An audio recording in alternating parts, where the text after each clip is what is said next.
नमस्कार दोस्तों। Ocean network में आपका स्वागत। राजदीप सरदेसाई नाम के प्राणी को तो आप जानते ही हैं। ये उन एजेंडाधारी पत्रकारों में से एक हैं जो मोदी विरोध के नाम पर किसी भी हद तक जा सकते हैं, गिर सकते हैं और सच को झूठ साबित करने और झूठ को सच साबित करने के लिए पूरी ताकत लगा सकते हैं।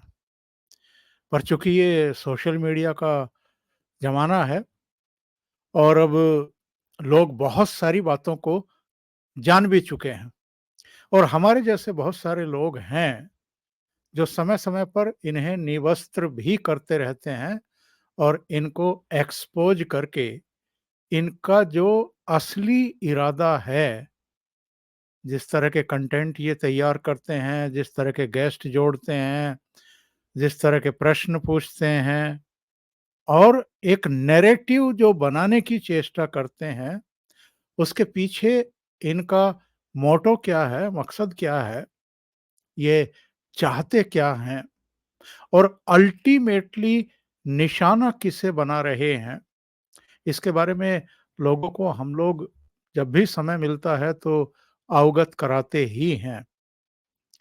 इनके जो और एजेंडाधारी पत्रकार साथी हैं, मैं उनका नाम लेकर के अपने शो को बेवजह लंबा नहीं खींचना चाहता। आप सब परिचित हैं उन तमाम चेहरों से। एक तो आजकल मणिपुर में घूम रही हैं और बहुत लंबे समय तक वो प्रणय रॉय के चैनल में इन्हीं की तरह प्राइम टाइम पेश करती थी और आजकल हर उस जगह पहुंचती हैं जहां प्रधानमंत्री नरेंद्र मोदी पर अटैक किया जा सके या उनको बदनाम करने की कोशिश की जा सके। कुछ और हैं जो हाथ मलते हुए आते हैं और उसके बाद फिर शुरू हो जाते हैं। उनका अपना एक बिल्कुल सेट एजेंडा है। एक और है जो अपने आप को 30 मार-खा समझते हैं।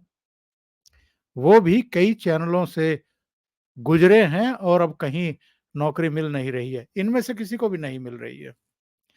जो धकेल करके निकाले जा चुके हैं, जिन्होंने अपने चैनलों का बेड़ा गर्क किया है रेवेन्यू के मामले में, क्योंकि ये प्राइम टाइम में अपना एजेंडा चलाने की चेष्टा कर रहे थे। प्राइम टाइम की जो टीआरपी है वो नीचे चली गई थी, तो कोई भी चैनल का ओनर इस तरह के सफ़ेद हाथी क्यों पालेगा जो उनको बर्बाद करके रख दे। तो इन सबको धकिया करके एक तरीके से निकाला गया है। लेकिन लीड तो ये अब भी कर रहे हैं। अब यूट्यूब चैनल खोल करके उस पर जो है अपना ज्ञान परोसते हैं, बाँटते हैं और कई बार तो ऐसी-ऐसी बातें करते हैं जिनका ज़मीन की सच्चाई से कोई लेना-देना ही नहीं है। पर राजदीप सरदेसाई जैसे लोग अभी हैं जो मेन स्ट्रीम मीडिया में बने हुए हैं। अब ये किनकी मेहरबानियों से बने हुए हैं और चूँकि जो मालिक होते हैं, वो बड़े चालाक होते हैं कई मामलों में। अरुण पुरी के बारे बारे में तो सब जानते हैं कि वो बड़े अच्छे तरीके से चीज़ों को जानते समझते हैं और फिर अपनी गोटियाँ, अपने मोहरे उसी तरीके से छाँटते भी हैं और चलते भी हैं। तो एक तरफ हिंदी में ले आए अ, अपने जो अ, चौधरी हैं और अंग्रेजी में इनको बनाए हुए हैं, राहुल कंवल को बनाए हुए हैं, कुछ दूसरे लोगों को बनाए हुए हैं। तो ये बैलेंस बना करके चलते हैं। लेकिन ये इतने चतुर भी हैं, इन लोगों को पता है, अलग-अलग मीडिया हाउसेस के जो लोग हैं, उनको पता है कि 2024 में भी आ तो रहे हैं नरेंद्र मोदी ही और ठीक-ठाक जनादेश लेकर के आ रहे हैं। इसलिए अभी आपने हाल में देखा होगा रजत शर्मा के भी सुर बदले हुए हैं। बीच में वो कांग्रेस और वामपंथियों के चंगुल में फिर से फँसते हुए दिखाई दे रहे थे। इधर फिर पलटी मार रहे हैं। कुछ-कुछ राज्यों में अभी भी वो दूसरे पक्ष को ही तरजीह देते हुए दिखाई दे रहे हैं। यानी अभी बैलेंस बनाने की कोशिश कर रहे हैं। लेकिन ओवरऑल जो उन्होंने सर्वे का परिणाम बताया, वो ये बताया कि जी नरेंद्र मोदी ही तीसरी बार भी प्रधानमंत्री बनने जा रहे हैं। राजदीप सरदेसाई की चर्चा मैं इसलिए कर रहा हूं कि 31 जुलाई को नूह में जो हिंसा हुई है, जो जलाभिषेक यात्रा निकाली जा रही थी शिवालय से और फिरोजपुर झिरखा के एक गांव तक, उस पर जिस तरीके से शिवालय से निकलते ही थोड़ा आगे चलते ही अटैक किया गया, और अब तो बहुत सारे प्रत्यक्षदर्शी अब इस बात को कह रहे हैं कि कई गाड़ियों में सवार होकर के लोग फिरोजपुर झिरखा से इस तरफ पहुंचे थे और कुछ आसपास के गांव से हथियार लेकर के पहुंचे थे। अब तो ये भी जानकारी मिल रही है कि रोहिंग्या और जो बांग्लादेशी जगह-जगह झोंपड़ियां डाल करके अवैध बस्तियां बसा करके रह रहे थे, उनका भी इस हिंसा में हाथ था। हिंसा में, आगजनी में, मारपीट, तोड़-फोड़ में, लूट-पाट में भी इन सब लोगों के हाथ थे। और एक गांव के सरपंच का तो इंटरव्यू आ रहा है कि हमारे गांव के भी 10-12 लड़के थे और मैं उनको बचाने वाला नहीं हूं।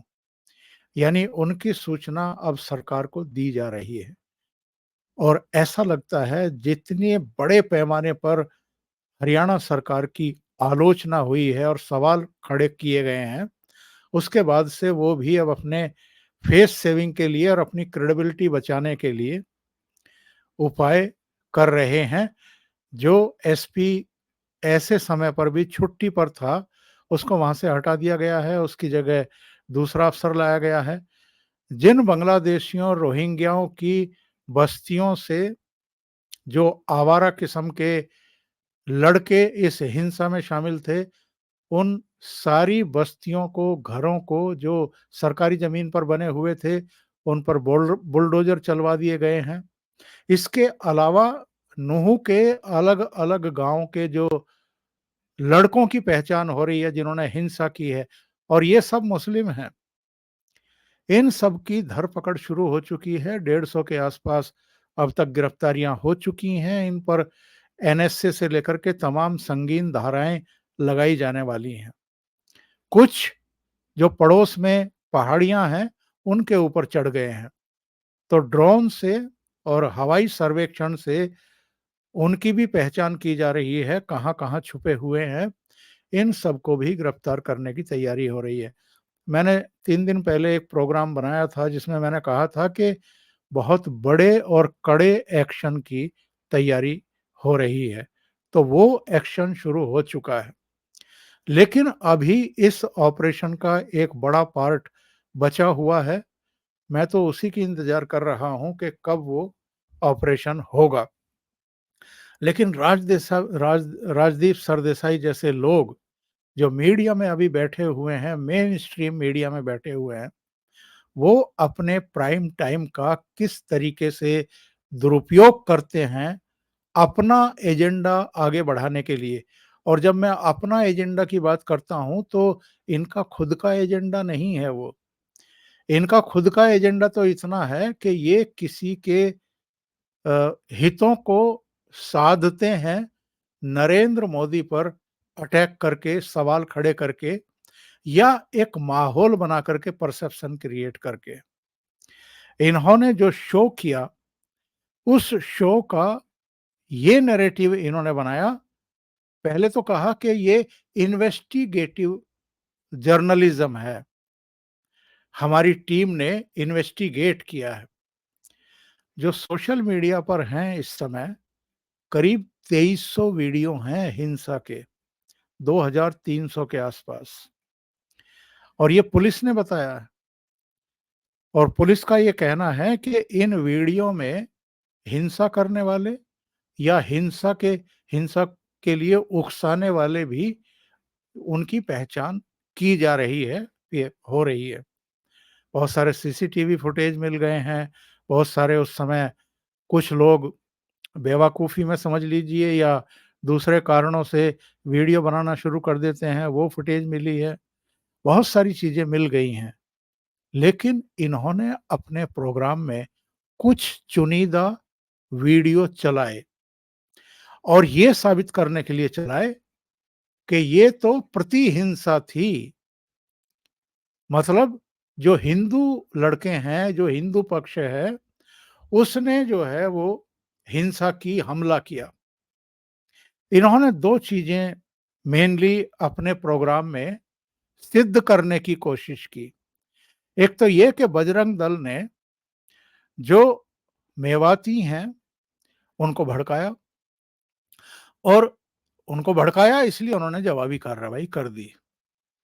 दूसरा ये नैरेटिव इस प्रोग्राम में इन्होंने ये चलाया कि जो मेवाती हैं, वो जो गोरक्षकों के द्वारा जो नफ़रत फैलाई गई है, इनके शब्दों में, गोरक्षक मतलब जिन्होंने मार-कुटाई की थी, जिसमें भरतपुर के 2 मुस्लिम गो तस्कर जो है, उनकी हत्या कर दी गई थी हरियाणा के एक हिस्से में। ये उसकी चर्चा कर रहे हैं कि साहब वो जो नफ़रत फैलाई थी हिंदू गोरक्षकों ने, उससे मेवात के जो मुस्लिम हैं, वो गुस्से में भरे बैठे थे और बस मौके का इंतज़ार कर रहे थे। यानी मौके का इंतज़ार कर रहे थे, जब हिंदुओं की कोई शोभा यात्रा निकलेगी, ब्रजमंडल यात्रा हो, आपकी जलाभिषेक यात्रा हो, तो हम उस पर अटैक करेंगे और हिंदुओं को सबक सिखाएँगे। ये कहना चाहते हैं राजदीप सरदेसाई। और सबसे गलत बात क्या है? एडीजी महिला एडीजी ऑफिसर हैं, वो बुलाई गई थी। ममता शर्मा हैं संभवतः। उनको बुला कर के ये उनसे इस मुद्दे पर बातचीत कर रहे थे। ममता सिंह हैं ये। और ममता सिंह ने भी जो ये नैरेटिव चलाना चाह रहे थे, ये उस पर उन्होंने साफ तौर पर कहा कि जिन्होंने दंगा किया है, जो भी दंगाई हैं, वो हिंदू हैं, वो मुस्लिम हैं, जो भी हैं, कानून तो पहले शिनाख्त करेगी, पहचान करेगी, कौन-कौन वहाँ हमला कर रहे थे। और ये जो 2300 वीडियो हैं, इनमें से 98% वीडियो मुस्लिम हमलावरों के हैं, युवाओं के हैं। तो उन पर कार्रवाई करेगी पुलिस और शासन प्रशासन। ममता सिंह का सीधे-सीधे राजदीप सरदेसाई से ये कहना था। लेकिन जिस तरीके से इन्होंने एक नैरेटिव बनाने की कोशिश की है कि साहब हिंदुओं ने शुरुआत की या हिंदुओं ने उकसाया और भड़काया, इसलिए मेवातियों ने ये किया। आप अंदाज़ा लगा सकते हैं कि ये लोग जहाँ-जहाँ जिन ज़िम्मेदार पदों पर बैठ कर के गैर ज़िम्मेदाराना रिपोर्टिंग कर रहे हैं, इसके अंजाम क्या होंगे? इन्होंने पूरे शो में बार-बार मोनू मानेसर का ज़िक्र करके और उसे लपेटने की कोशिश की और ये कहा कि साहब वो वहाँ आए और उपद्रवी जो दंगाई थे मेवाती मुस्लिमों को इन्होंने पीड़ित साबित करने की कोशिश की। जबकि जो पुलिस की अब तक की इन्वेस्टिगेशन है, जो एफआईआर दर्ज की गई हैं, 7 एफआईआर दर्ज की गई हैं। 7 तो केवल जो पुलिस पर अटैक किया है दंगाइयों ने और जो हिंसा में लिप्त थे उनके खिलाफ ये दर्ज की गई है। और इसी में कहा गया है कि 600-700 इस्लामी भीड़ ने पुलिस को भीषण तरीके से निशाना बनाया। 600-700 लोग वहाँ इकट्ठा हुए थे आस-पड़ोस के गाँव से और फिरोजपुर, झिरका वगैरह से भी गाड़ियों में भर करके वहाँ पहुँचे थे, कंटेनर टाइप जो थे। तो राजदीप सरदेसाई का जो एजेंडा है, वो सीधे-सीधे हिंदुओं के खिलाफ और प्रो मुस्लिम, यानी मुस्लिमों को एक तरीके से बचाने की कोशिश करते हुए ये दिखाई दिए पूरे प्रोग्राम में। कितनी बड़ी पैमाने पर वहाँ पर गाड़ियों को जलाया गया है, शोरूम्स को जलाया गया है, शोरूम से लूट-पाट हुई है। एक शोरूम से तो 200 बाइक लूट ली गई हैं। और ये एजेंडा क्या चला रहे हैं? मैंने 2 दिन पहले जो वीडियो दिया था उसमें ये कहा था कि बड़े एक्शन की तैयारी है। बड़े एक्शन का मतलब ये है जिसमें सेंट्रल गवर्नमेंट यानी एनएसए तक की सलाह ली जा रही है और केंद्रीय गृह मंत्री अमित शाह लगातार चीज़ों पर नज़र रखे हुए हैं। जो हरियाणा गवर्नमेंट है, मनोहर लाल खट्टर मुख्यमंत्री, इनके गृह मंत्री अनिल विज, शुरू में जो उनके बयान आए हैं जिसको लेकर के उनको क्रिटिसाइज़ किया गया और आलोचनाओं का वो शिकार बने, उसके बाद से अब तक उन्होंने लगातार कोशिश की है कि जितने भी गुनहगार हैं 31 जुलाई की आगजनी के, लूट-पाट के, तोड़-फोड़ के और हमला करने के, यात्रा पर हमला करने के, उनको बख्शा नहीं जाए और उनको ऐसी सज़ा दी जाए जो नज़ीर बन जाए। लेकिन आप देखिए, एक वर्ग है जो अभी भी ऐसे दंगाइयों के हिमायती बने हुए हैं। अभी के लिए इतना ही, बहुत-बहुत धन्यवाद।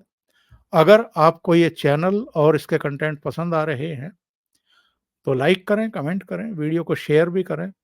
अभी तक अगर आपने ये चैनल सब्सक्राइब नहीं किया है, तो सब्सक्राइब कर लें और साथ में लगे बेल आइकॉन को दबा दें, ताकि आगे आने वाले वीडियो और उनके नोटिफ़िकेशन आप तक पहुँचते रहें।